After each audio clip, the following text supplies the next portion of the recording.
হরি ওম। হিন্দু কথায় আপনাদের সবাইকে সাদর অভ্যর্থনা।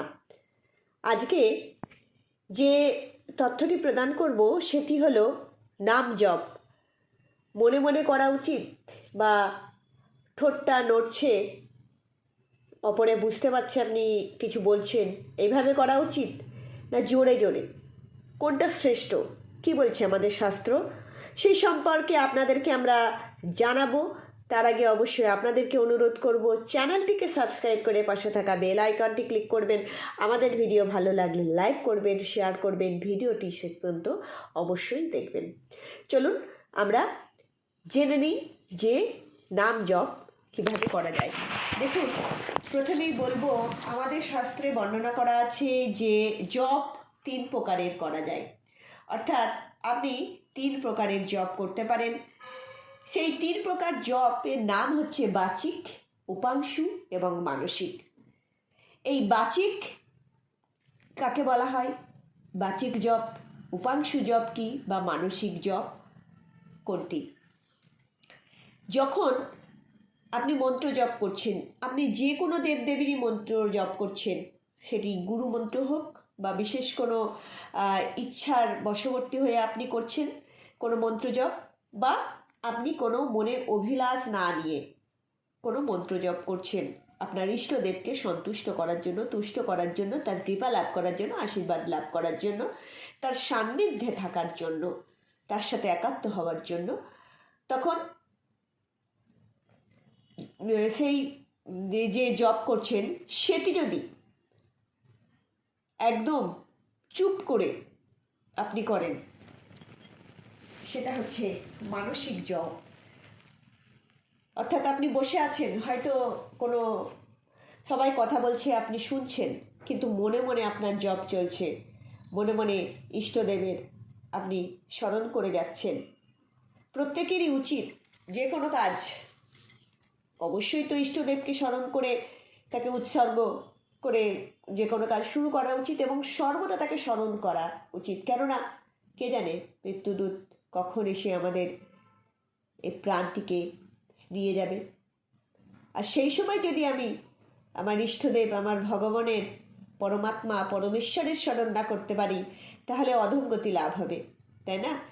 আর মৃত্যুর সময় যদি আমরা ভগবানের স্মরণ করতে পারি, তাহলে তার রূপ, রস, লীলা সে সময় স্মরণ করতে করতে, তাকে দেখতে দেখতে যদি আমরা এই দেহ ত্যাগ করি, এই প্রাণ ত্যাগ করি, তাহলে কি হবে? আমরা পরম ধাম লাভ করব, তার সান্নিধ্যে থাকতে পারবো, পরমেশ্বর পরমাত্মার পাদপদ্ম সেবা করার সুযোগ পাব।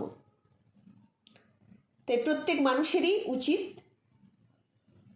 মানসিকভাবে, আপনি কাজ করছেন, রান্না করছেন, মহিলাদের বলছি, রান্না করছেন, ভগবানের নাম করতে করতে করুন, জোরে জোরে করুন, এটা খুব ভালো হয়।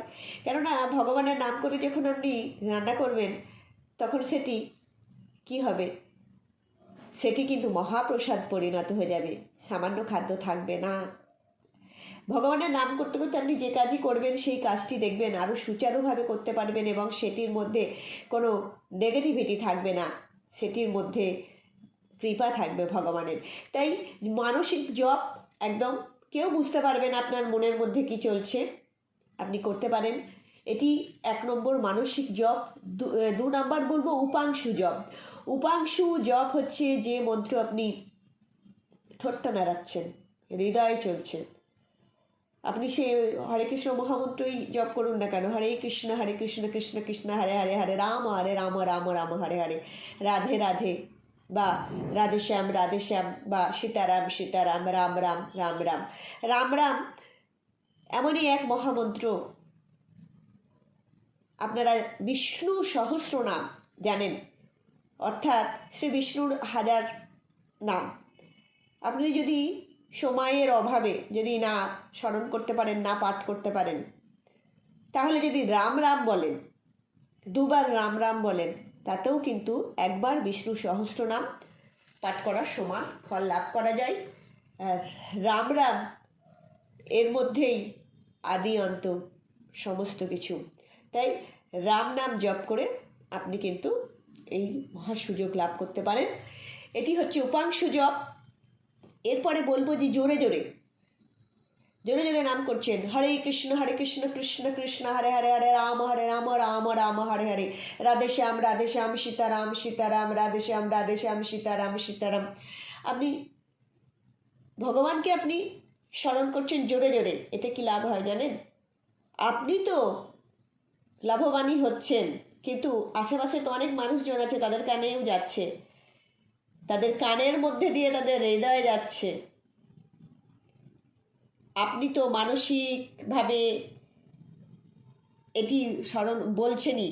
আপনার মন, আপনার জিভ, আপনার কান, আপনার সমস্ত অঙ্গ প্রত্যঙ্গ যেমন সজীব হয়ে উঠছে, অ্যাক্টিভ হয়ে যাচ্ছে, এরকম আশেপাশে একটা বাতাবরণও অ্যাক্টিভ হয়ে যাচ্ছে, নেগেটিভিটি চলে যাচ্ছে। এবং আশেপাশে কত জীব আছে, কত জিনিস আছে যেগুলো আমরা চোখে দেখতে পাই না। আমাদের এই পৃথিবীতে আমরা 10% দেখতে পাই, আর 90% দেখতে পাই না। আমাদের দেখার বাইরেও আলাদা জগৎ আছে। সেই জগতের যে সমস্ত জীব, তারাও কিন্তু মুক্তি লাভ করবে, তারাও কিন্তু উপকৃত হবে এবং অন্যের কর্ণ গোচরে যাচ্ছে। তাই তো বলে কীর্তন শ্রেষ্ঠ। কীর্তন করলে সবাই কি হয়? উপকৃত হয়। তাই আপনি বাচিক জপ, এটাকে বাচিক জপ বলে, বাচিক জপ করতে পারেন, এটি শ্রেষ্ঠ জপ। এবং এই যে বাচিক জপের কথা বলছি, স্বয়ং আপনারা যদি আপনারা জানেন সেই মহান ঋষি মনু, তিনি কিন্তু এই কথা বলে গেছেন। এবং পৃথিবীর সমস্ত যে আধ্যাত্মিক গুরু আছেন তারা বলেন। এবং আমাদের শাস্ত্র, হিন্দু সনাতনী ধর্মের যে শাস্ত্র, সেই শাস্ত্র কিন্তু বাচিক যে জপ, তাকে শ্রেষ্ঠতার অগ্রাধিকার দিয়েছেন। তাই আপনারা বাচিক জপ করতে পারেন। কথা এখানে বলে রাখি যে নাম জপ যখন করবেন, ভগবানের নাম আপনি জপ করতে পারেন। আপনি যে কোনো সময় সর্বদাই করা উচিত, উঠতে বসতে খেতে, ইভেন আপনি শৌচালয়ে যেও করতে পারেন, কোনো অসুবিধা নেই। একটি সময়, একটি সেকেন্ডও আপনি ব্যয় করবেন না, এভাবে করুন। কিন্তু গুরুমন্ত্র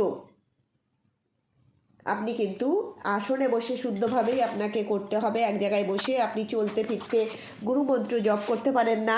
মালা নিয়ে আপনি চলতে ফিরতে আপনি কি করতে পারেন না? গুরুমন্ত্র জপ করতে পারেন না। কিন্তু আপনি নাম জপ মনে মনে করে যান, কোনো অসুবিধা নেই। বা বাচিক করুন, উপাংশু করুন বা মানসিক করুন, উপকৃত হবেন। অবশ্যই এই ভিডিও প্রচুর শেয়ার করুন। অনেকের মনে ভ্রান্ত ধারণা আছে, সেই ধারণাগুলো কেটে যাবে এবং আমাদের যে সনাতনী শাস্ত্রের যে প্রক্রিয়া, সেটি জেনে আপনারা উপকৃত হবেন। আপনারা উপকৃত হলে সব থেকে আনন্দ পাবো আমরা, কেননা মনে করব পরমেশ্বর এই পৃথিবীতে আমাদেরকে যে পাঠিয়েছেন, সেই একটি কাজ অন্তত করতে পেরেছি। আমার সনাতনী ভাই বোনদের, সনাতনী ভক্তদের প্রতি আমার প্রগাঢ় শ্রদ্ধা, ভালোবাসা জানিয়ে আজকের ভিডিও আমরা এখানেই শেষ করছি। ভালো থাকবেন। রাধে রাধে।